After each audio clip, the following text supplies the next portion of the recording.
Ito ang siyudad ng San Fernando, ang kabisera ng Pampanga at regional center ng Central Luzon. Tinuturing itong puso ng probinsya dahil mayaman sa kasaysayan, sa kultura at maging sa ekonomiya. Ang atraksyong ito ng San Fernando ang siya ring humikayat sa Mega World Corporation upang itayo dito ang kanilang unang township development sa Central Luzon, ang Capital Town. Ayon kay Eugene Lozano, Senior Vice President for Sales and Marketing ng Mega World sa Pampanga, taong 2016 nang simulan nilang planuhin ang naturang township development. Etong partnership namin simula 2016 na nagsimula. Although etong area na to, this was previously called Pasodeco. It's an old sugar mill. Ito yung unang-unang Filipino-owned azucarera sa buong Pilipinas. 1800s pa, century-old na to. Marami nagtatanong kung bakit sa San Fernando napiling itayo ng Mega World ang kanilang township at hindi sa Clark, kung saan madalas na pumupunta ang mga investor. Bakit po napili ng Mega World na paglagyan po ng capital town ito pong San Fernando, Pampanga?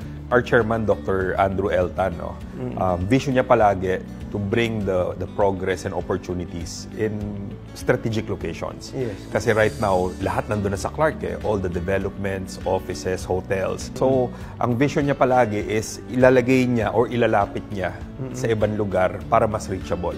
So, napaka-strategic na itong San Fernando kasi binibigyan niya ng access yung mga taga Bulacan, Bataan, even yung mga towns na nandito papuntang Olongapo. We have Guagua, Bacolor, Santa Rita, Lubao.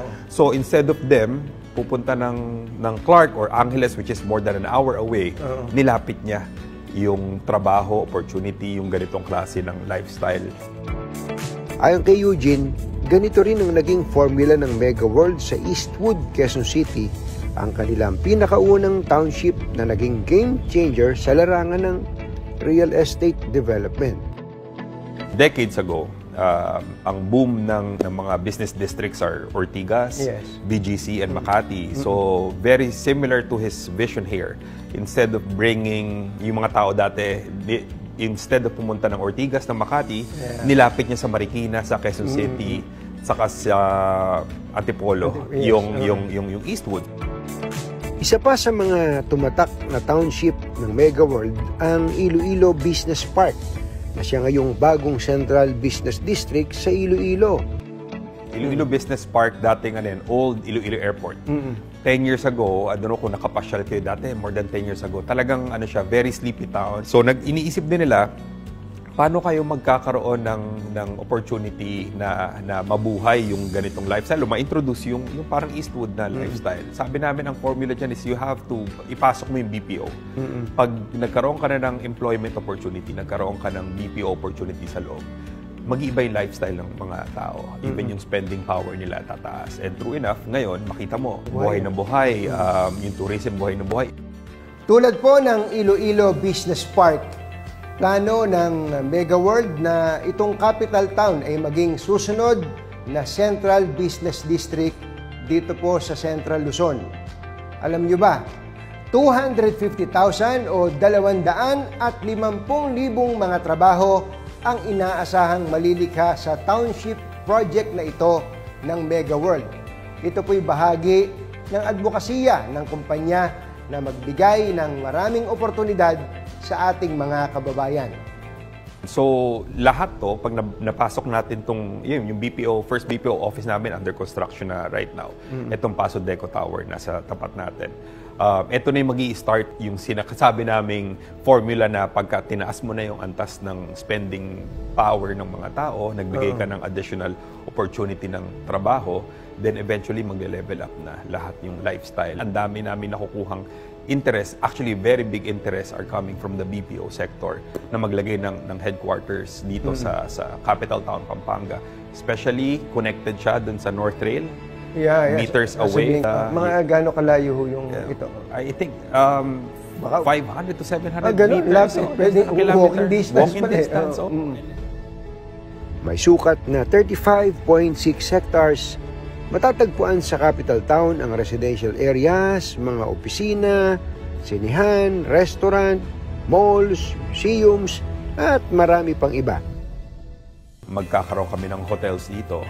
Part ng plano rin namin yung museum kasi nga napaka-historic na itong lugar na to. So we're collecting artifacts sa commercial district, itong shop house district kung nasan tayo ngayon. Tapos ang design niya is neoclassical or art deco. So parang ita-transport ka namin sa Rodeo Drive. Parang nasa Beverly Hills dito. Parang nasa Beverly Hills. Dahil sa laki ng potensyal ng lugar, hindi katakatakang sold out na ang kanilang commercial lots. Etong commercial lots natin, actually, Katunying, mga 5 years ago or 3 years ago, sold out na yan. Mabilis to. Ganon. Wala na pala akong bibilin dito. May dala pa naman ako dito ng 500. Kasi yung idea na magtatayo ka na negosyo sa loob ng township ng Mega World, appealing yan sa mga negosyante. So now, ang ino-offer namin dito are residential condominiums and a hotel product. So, yung residential condominium, just to share to you, no, Katunying, it appeals to younger generation. We were surprised, actually, millennial nung una, 5 years ago, millennial, ngayon Gen Z na.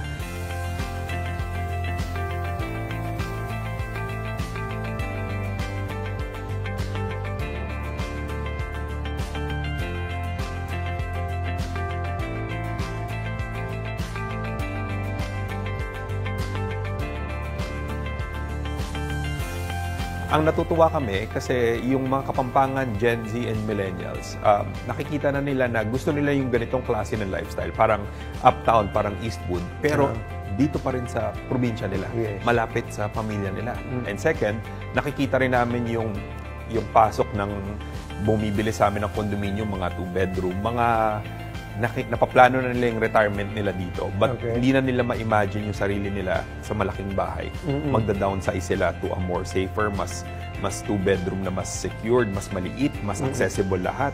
Pagbaba mo, para kang may mall ka sa tabi, may park ka sa tabi, may mga restaurants and coffee shop. So ito yung dalawang nakikita namin pumapasok na buyers namin.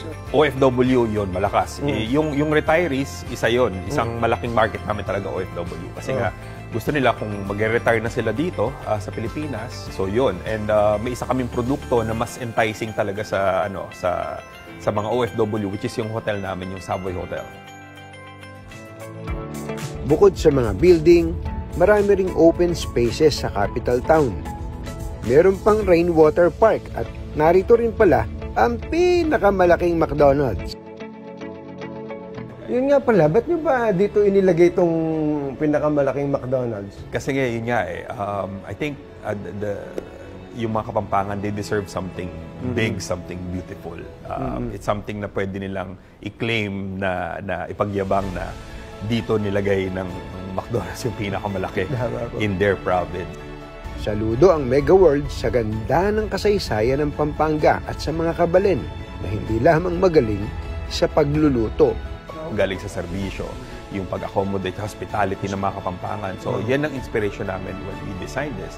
So, that's why yung components namin na may hotel, gagawing tourism, mag-i-invite ng mga turismo. Halos 3 dekada na pala mula nang simulan ng Mega World ito pong konsepto ng township development.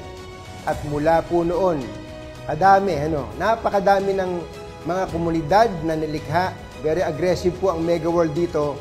Komunidad na kung saan pwedeng tumira, magtrabaho, at saka mag-enjoy. Sa capital town, tuloy po ang Mega World sa pagdudulot ng mas positibong pagbabago sa buhay ng mga kabalen. At ito rin ang nagsisilbing instrumento para sa mas maunlad pang Pampanga.